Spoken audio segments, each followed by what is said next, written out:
merveilleux, glorieux Sauveur, mon Rédempteur et ami, qui aurait pensé qu'un agneau puisse sauver les âmes des hommes? Oh, tu as sauvé les âmes des hommes.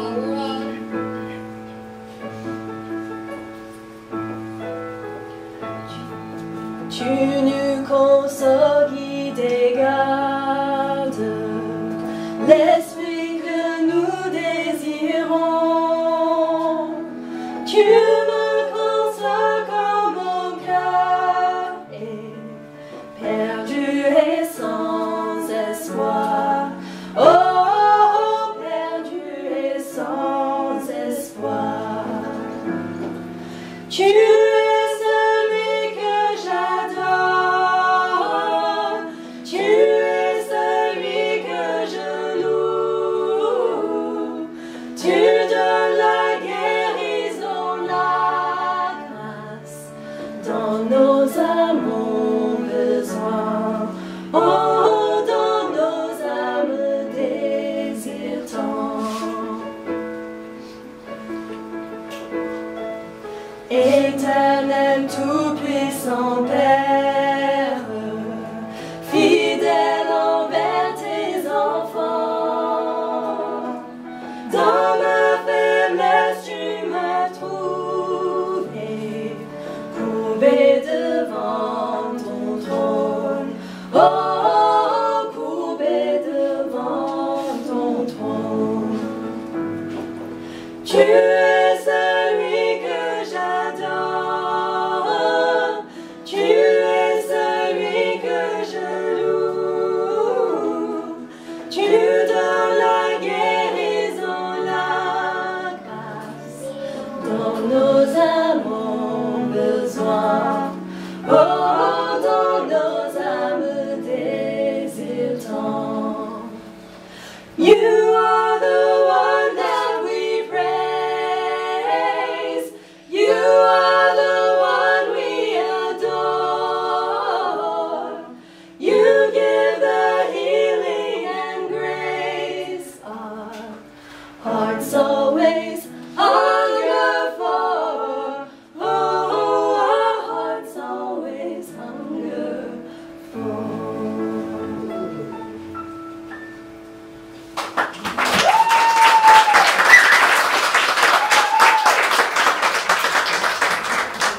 Si vous avez une Bible, nous sommes au psaume 127 aujourd'hui, ce matin.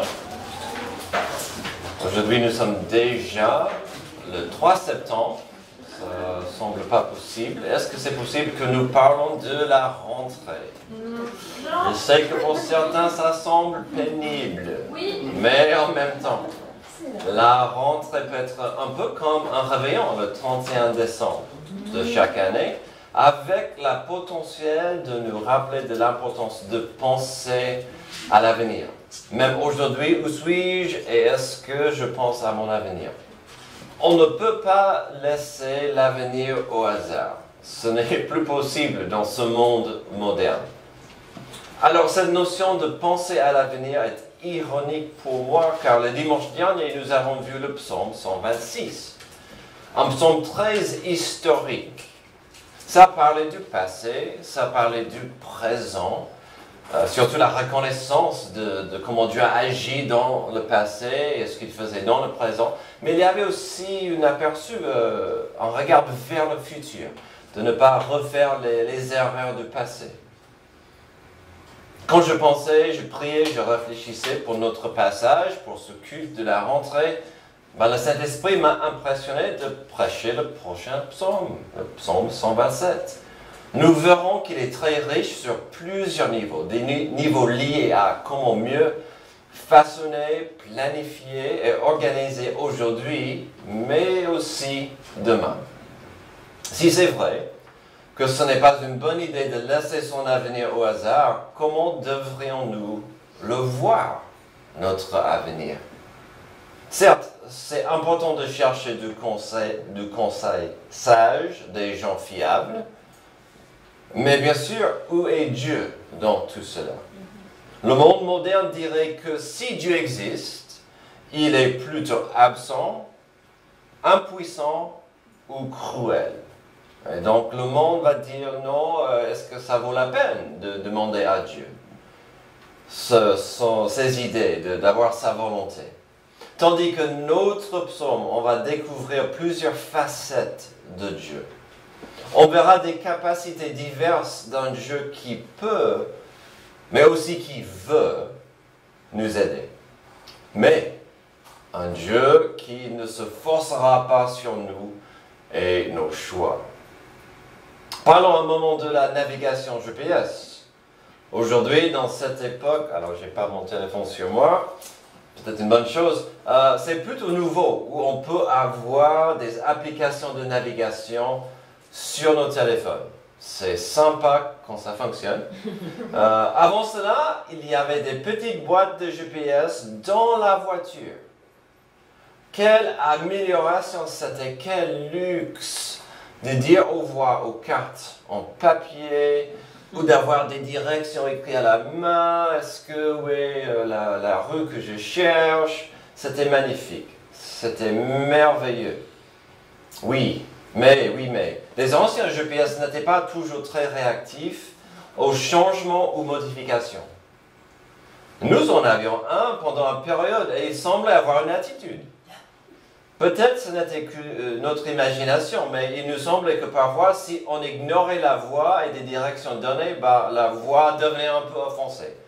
Tournez à droite en 200 mètres. On continue. Fais demi-tour.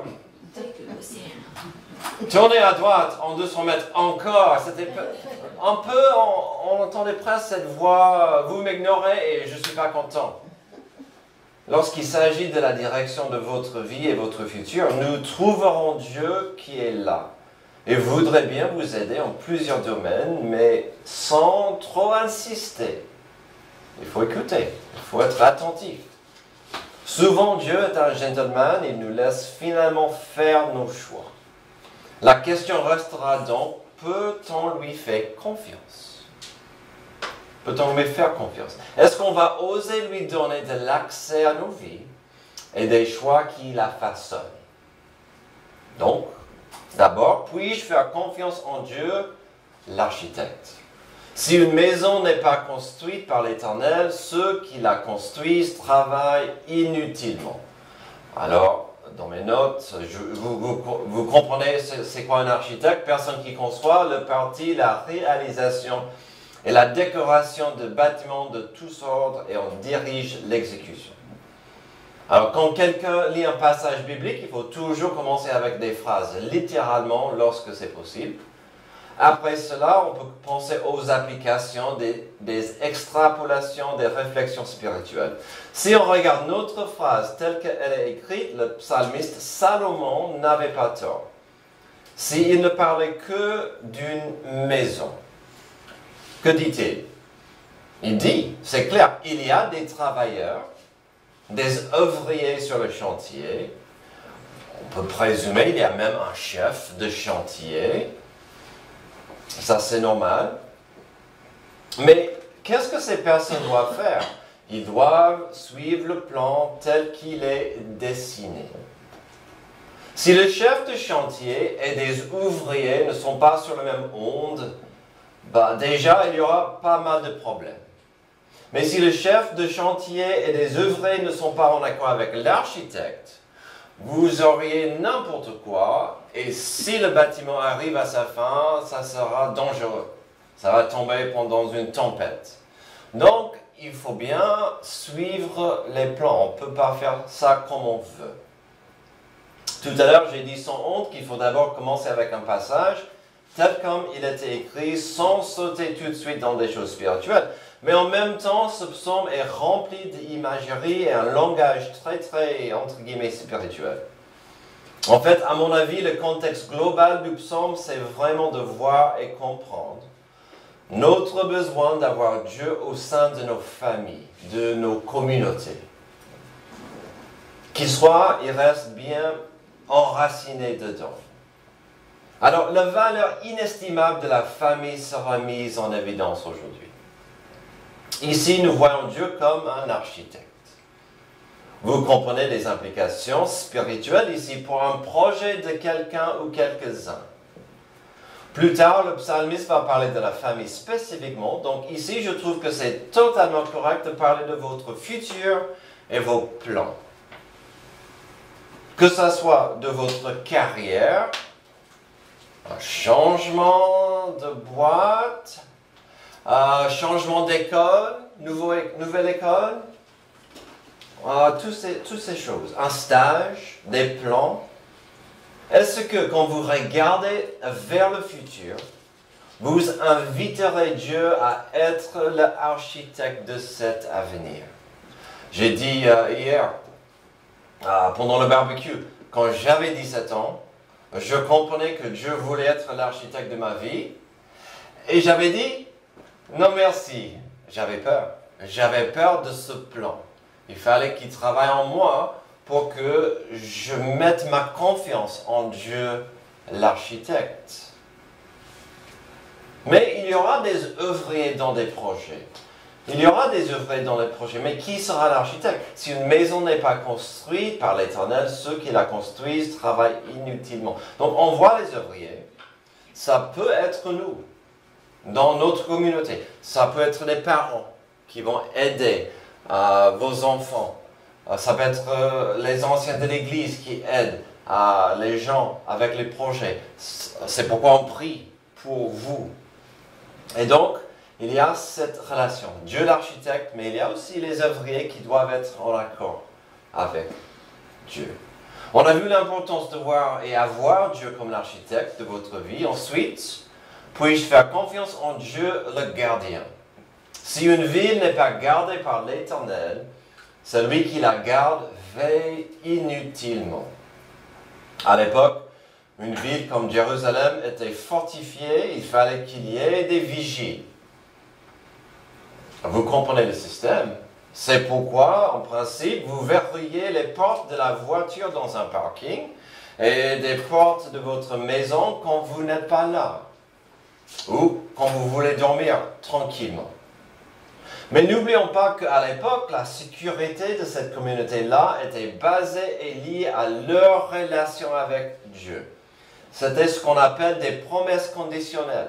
Israël comprenait, si on suit Dieu, si on honore Dieu, Dieu a promis de la sécurité. C'est une promesse conditionnelle. Une promesse que Israël avait du mal au fil des années de honorer.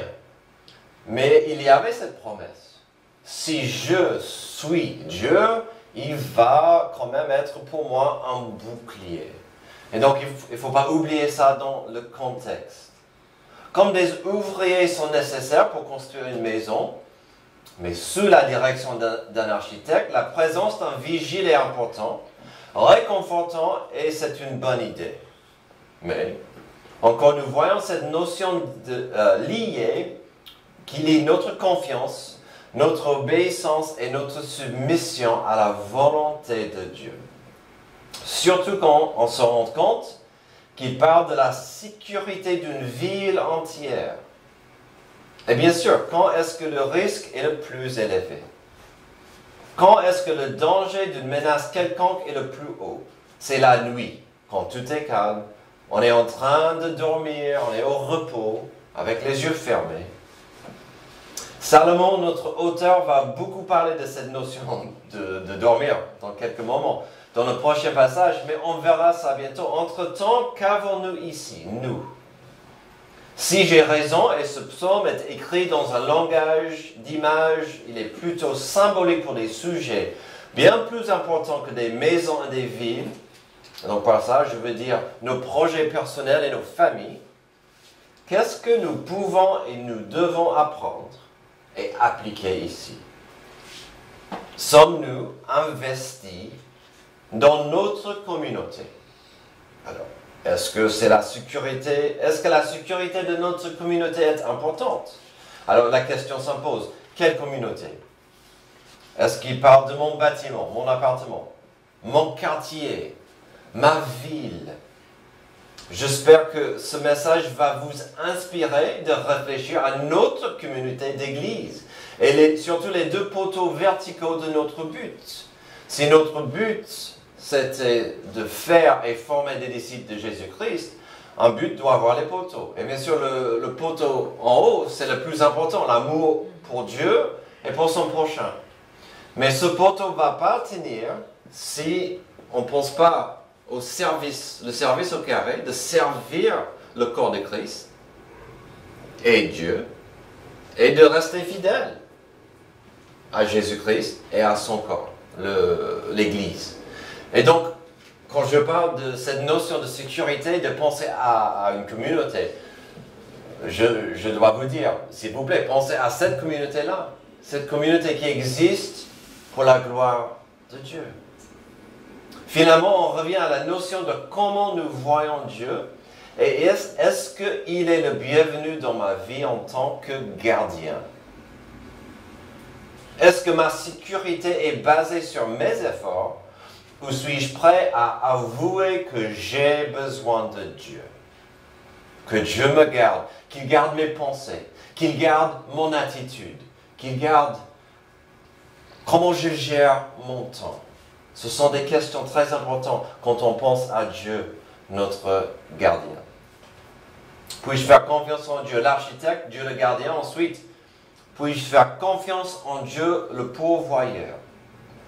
Ça vient du mot pouvoir, mettre quelqu'un en possession de ce que lui est ou lui sera utile, équiper quelque chose en Dieu.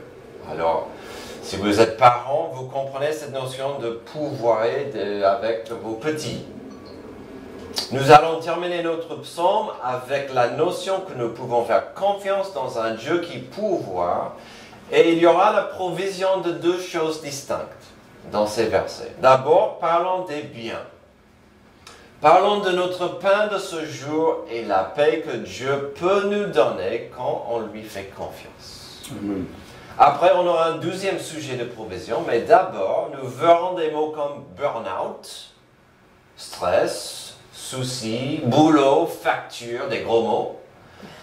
Voyons tout ça dans le verset 2. C'est inutilement que vous vous levez tôt, que vous vous couchez tard et que vous mangez un pain gagné avec peine. Il en donne autant à ses bien-aimés pendant leur sommeil.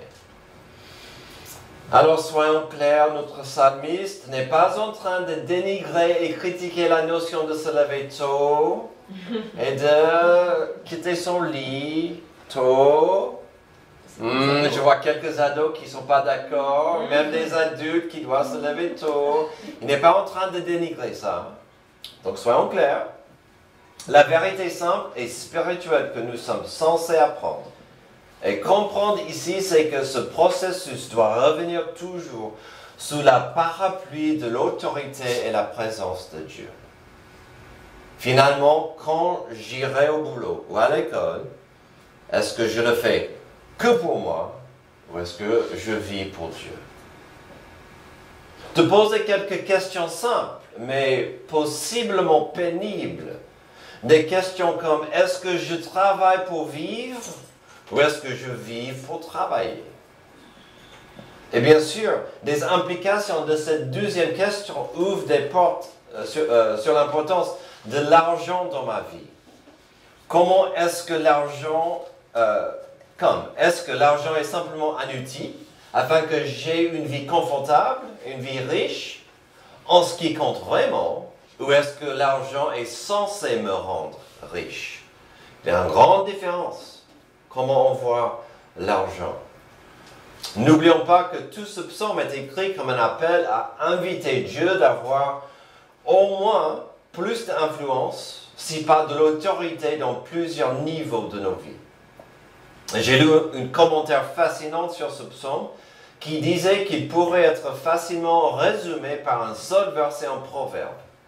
Ironique, c'était écrit par la même personne, le roi Salomon, qui à l'époque était l'homme le plus sage au monde. Alors j'ai pris de la Bible le sommaire, le Proverbe 10, 22. C'est la bénédiction de l'Éternel qui enrichit, et toute la peine qu'on se donne n'y ajoute rien. Le même auteur a écrit le livre d'Ecclésiaste qui parle de l'importance du travail, mais aussi de s'amuser. Il y a un moment pour pleurer, pour rire, il y a un moment pour tout. Mais à la fin de ce livre, il dit, il n'y a rien de nouveau sous le soleil. Et donc il faut vivre cette vie pour Dieu.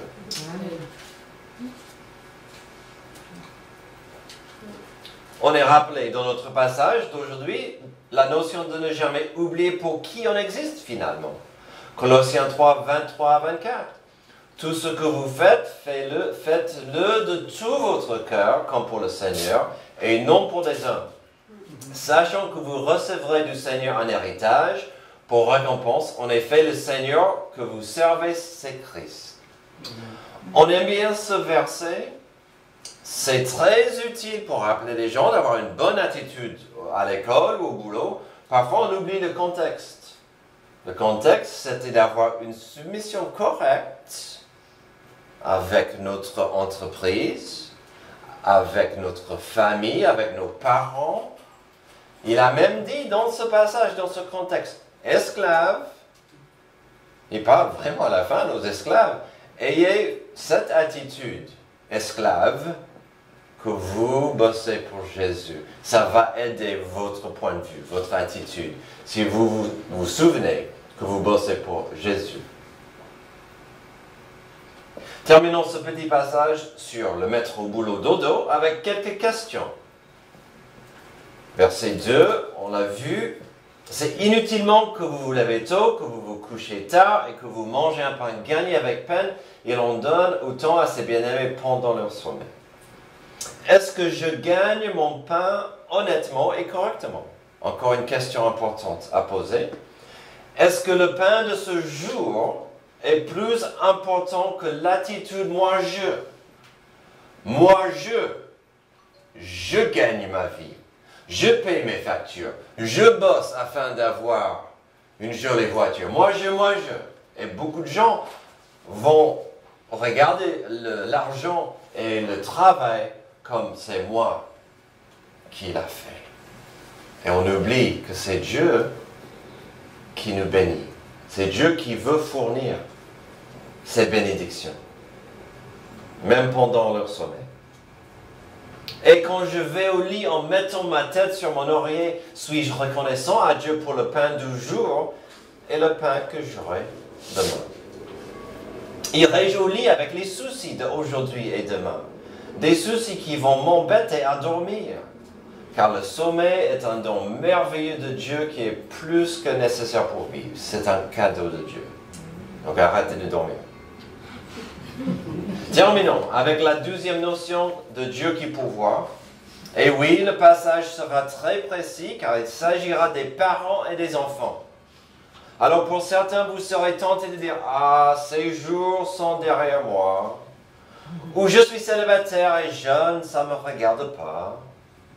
Mais il y aura beaucoup de sagesse et conseils et valeurs importants à voir et comprendre. Surtout quand on se rend compte que tout notre psaume tourne en boucle afin de voir la présence de Dieu dans nos vies. Que ce soit nos projets, notre communauté ou nos vies personnelles.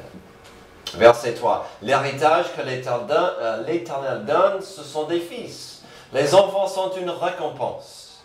Les fils qu'un homme a dans sa jeunesse sont pareils des flèches dans la main d'un guerrier. Heureux l'homme qui en a rempli son carquois. Il n'aura pas honte quand il parlera avec des ennemis à la porte de la ville. Alors n'oubliez surtout pas qu'à l'époque, la société était agraire, une société agricole. Dans une telle société, la cultivation de la terre était la principale source de richesse. Une telle société peut reconnaître d'autres moyens de subsistance, mais souligne l'importance de l'agriculture et de l'élevage. Les sociétés agraires ont existé dans divers endroits du monde il y a 10 000 ans et continuent d'exister aujourd'hui.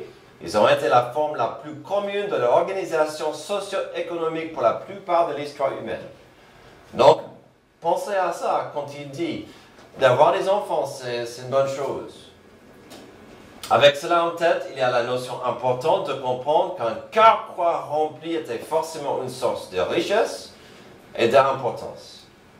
Puis quand on ajoute des notions fortes de continuer sa ligne de famille avec des héritiers, tout cela devient logique.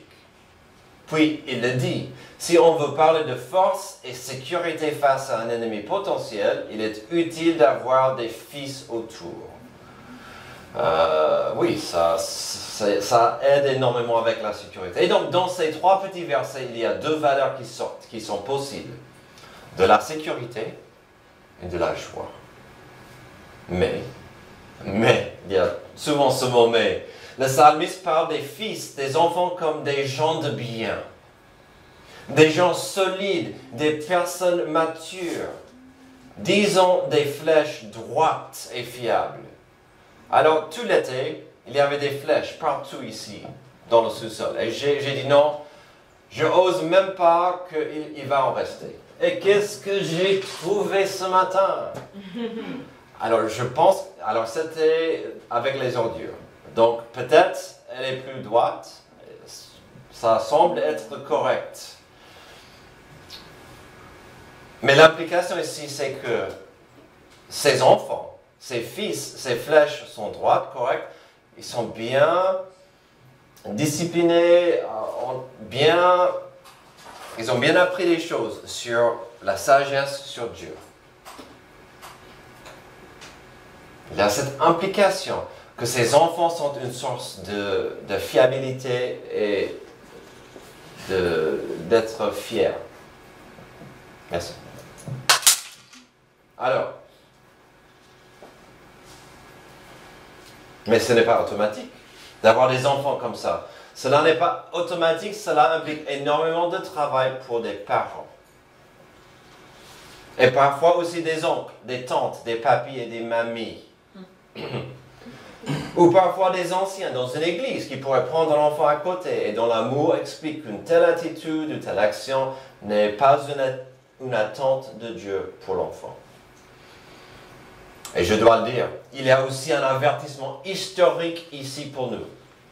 Car nous savons que notre psalmiste Salomon était pendant des années l'homme le plus sage au monde, grâce à la main puissante et miraculeuse de Dieu.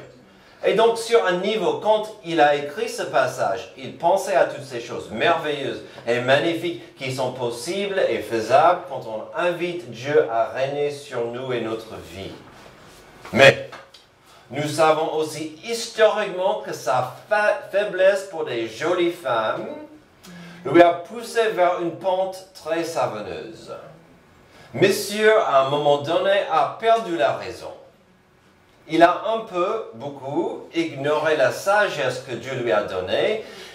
Il avait 1000 femmes. 1000 femmes. 700 épouses et 300 concubines. Le fou. Forcément, monsieur avait bien trop de flèches dans son carquois. Et vous savez quoi? La Bible ne parle que d'un seul fils de Salomon. Il devait avoir des centaines et des centaines d'enfants. La Bible nous parle d'un seul qui a hérité le trône. Et lui est devenu un fou. Il n'était pas sage. Il n'a rien compris. Il a perdu la plupart de son royaume à cause de sa méchanceté et sa manque de comprendre qui était Dieu. Tout ça pour dire que ce psaume a raison. Des parents et leurs enfants ont besoin du Père Céleste, de Abba, et sa présence chaque jour. Ce psaume a raison. Nous avons tellement besoin de Dieu dans nos vies professionnelles, car une vie ouverte à l'autorité et à la provision de Dieu sera toujours bénite. Ce psaume a raison. De vouloir de la sécurité dans nos vies est tout à fait normal, mais à quel prix? Le prix de notre santé physique, notre santé mentale. Ce psaume a raison. On peut et on doit avoir des projets. Mais sans Dieu comme architecte, est-ce que ces projets vont faire une différence pour Dieu dans ce monde? Et pourquoi avoir des projets si on ne s'intéresse pas à l'impact que nous pourrions avoir pour le royaume de Dieu? À une époque, des marins savaient naviguer des océans grâce aux constellations, et au moins les 3 polaires. Pendant des siècles, les marins, des guides suivaient des boussoles pour leur navigation. Ce psaume nous rappelle que Dieu n'a pas envie de nous dominer. On peut constater la responsabilité humaine dans toutes les actions listées. Mais Dieu comprend que dans un monde perdu et un monde corrompu, c'est sa grâce qui peut nous guider, qui peut nous consoler, qui peut nous combler. Ces bénédictions sont seulement disponibles grâce à ce que Jésus-Christ a fait pour nous. Je vous rappelle de ces richesses. Éphésiens 1:3. Béni soit le Dieu et Père de notre Seigneur Jésus-Christ qui nous a bénis de toute bénédiction spirituelle dans les lieux célestes en Christ. Voici notre boussole. Aujourd'hui, nous avons vu quelques bénédictions possibles grâce à ce que Jésus-Christ a gagné à la croix. Sa souffrance nous donne accès aux bénédictions de Dieu pour mieux naviguer dans ce monde difficile. Prions. Merci Père Céleste pour ce moment ensemble avec ta parole comme notre guide. Merci pour ce psaume qui existe afin de nous guider, nous aider et nous orienter vers toi, toujours à toi, l'architecte, le gardien et celui qui fournit nos besoins. Que nous ayons une attitude ouverte à toi, aujourd'hui et demain. C'est dans le nom de Jésus que je prie. Amen. Amen. On aura un dernier chant, c'est un chant de réflexion, mais aussi un chant de rappel.